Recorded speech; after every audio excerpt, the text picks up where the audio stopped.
मध्य प्रदेश की शिवराज सरकार का मंत्रिमंडल विस्तार आज होगा। राजभवन में 3 विधायकों को मंत्री पद की शपथ दिलाई जाएगी। मंत्री बनने वालों में राजेंद्र शुक्ला, गौरीशंकर बिसेन, राहुल लोधी शामिल हुए हैं। देर रात सीएम शिवराज ने राजभवन में राज्यपाल मंगूभाई पटेल से मुलाकात की है। मध्य प्रदेश की शिवराज सरकार का मंत्रिमंडल विस्तार आज होगा। तो एक खबर आपको बता रहे हैं, जहां मध्य प्रदेश में लगातार सियासी अटकलों के बीच और आज मंत्रिमंडल विस्तार होने जा रहा है। जो नाम है वो लगभग तय हो चुके हैं और आज राज्यपाल मंगूभाई पटेल इन विधायकों को मंत्री पद की शपथ दिलाएंगे।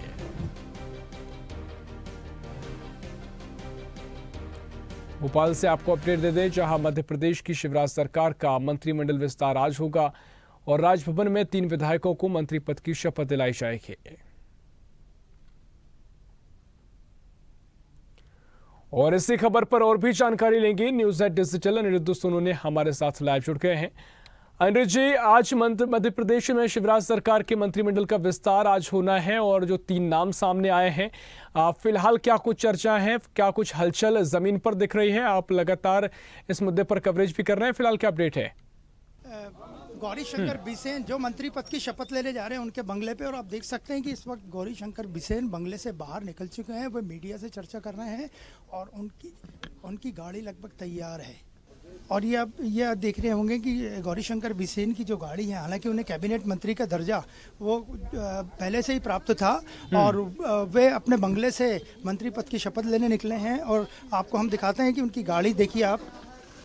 अध्यक्ष पिछड़ा कल्याण आयोग मध्य प्रदेश शासन, वे कैबिनेट मंत्री का दर्जा उन्हें वैसे ही प्राप्त था और आज वे मंत्री पद की शपथ लेने जा रहे हैं। उनके साथ राजेंद्र शुक्ला और राहुल लोधी का नाम भी चल रहा है। मैडम, ये बताइए कि आज कितना खुशी का मौका है आपके लिए? आज अच्छा मौका है। पार्टी ने पुनः एक बार माननीय गौरीशंकर जी बिसेन को सम्मान के साथ उन्हें अपना स्थान दिया है।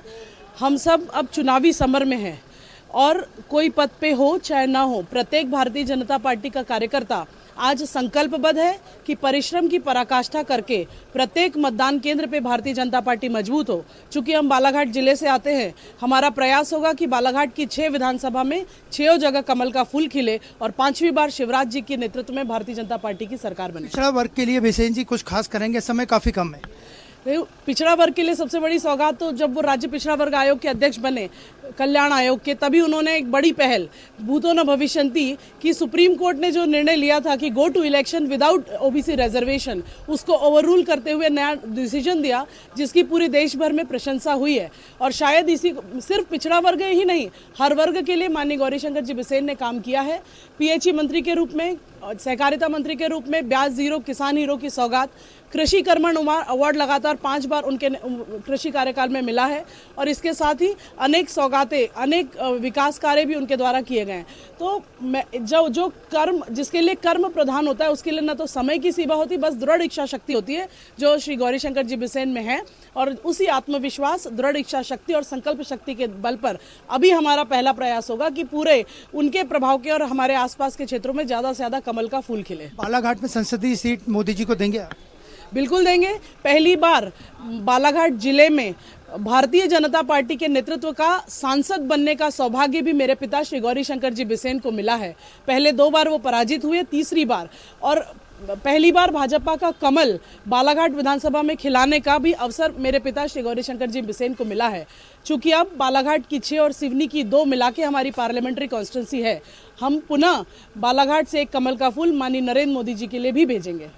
तो आपने देखा कि हमारे साथ ही मंत्री पद की शपथ लेने वाले गौरीशंकर बिसेन की पुत्री, उनका साफ कहना था कि जो बालाघाट की संसदीय सीट है, पहली बार गौरीशंकर बिसेन ने ही भारतीय जनता पार्टी की झोली में डाली थी और इस बार 2024 के चुनाव में भी बालाघाट सीट पर भारतीय जनता पार्टी का कमल खिलेगा और वे प्रधानमंत्री को एक तोहफा देने। आप देख सकते हैं गौरीशंकर बिसेन राजभवन जाने के लिए तैयार है। वो लगातार मीडिया से चर्चा कर रहे हैं और लोगों से बात कर रहे हैं। उनके समर्थक बड़ी संख्या में बंगले में मौजूद हैं और कैसा लग रहा है? हम उनसे बात करने की कोशिश करते हैं। सर, पहली बार सीट भारतीय जनता पार्टी को दिलवाई थी सांसद के रूप में, क्या कहेंगे?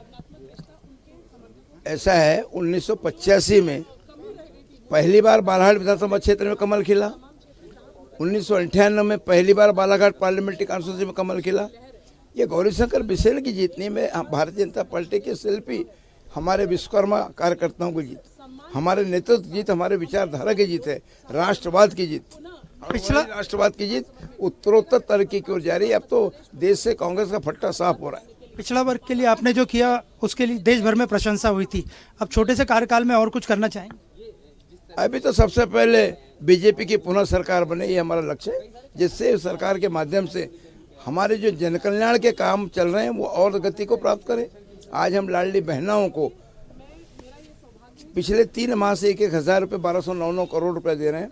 अब 1,36,00,000 हमारी बहनें आएंगी और राशि बढ़ेगी, और माननीय मुख्यमंत्री ने कहा है कि हम इसको 3,000 तक पहुंचाएंगे।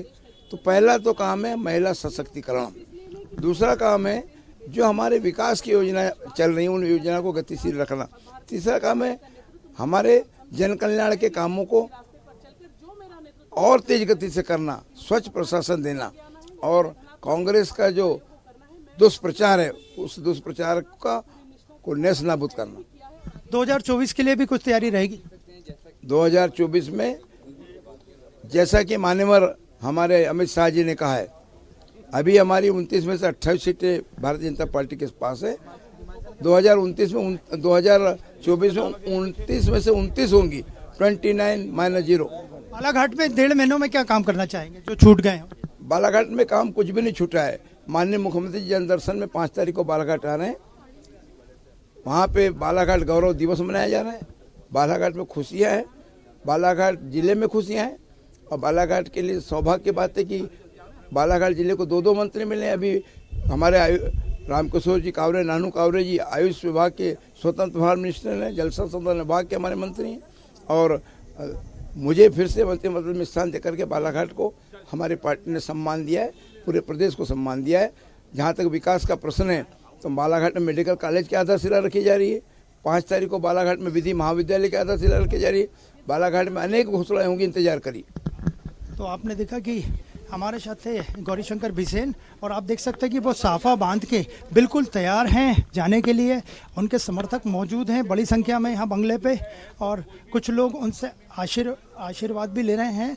और उनका साफ कहना है कि बालाघाट में लगातार विकास कार्य जारी है, जो जारी रहेंगे उनके मंत्री बनने के बाद भी, और 2024 तक, जब तक कि लोकसभा चुनाव नहीं हुआ जाता। तो आप देख सकते हैं कि हमारे साथ ये गौरीशंकर बिसेन थे, जो मंत्री पद बनने से मंत्री बनने जा रहे हैं, तो काफ़ी खुश हैं। और उनका कहना था कि अगर वे मंत्री बनते हैं तो बालाघाट में विकास का कार्य लगातार जारी रहेगा। और आप देख सकते हैं कि वो गाड़ी में बैठ के इस वक्त साफा पहने हुए हैं, केसरिया साफा राजभवन की तरफ रवाना होने की पूरी तैयारी में। और यहाँ देखिए आप उनके बड़ी संख्या में समर्थक, जो काफ़ी समर्थक इसमें बालाघाट से भी आए हुए हैं, वो यहाँ उन्हें बधाई दे रहे हैं, उनसे मिल रहे हैं, और वे लगातार यही कह रहे हैं कि आगामी समय में बालाघाट में विकास होना तय है। तो ऐसी ही खबरों के लिए हमें लाइक करें, शेयर करें, फॉलो करें और YouTube पर सब्सक्राइब करें और बेल आइकन दबाना ना भूलें। साथ ही ताजा अपडेट्स के लिए हमारी वेबसाइट swadesh live.com पर जरूर जाएं।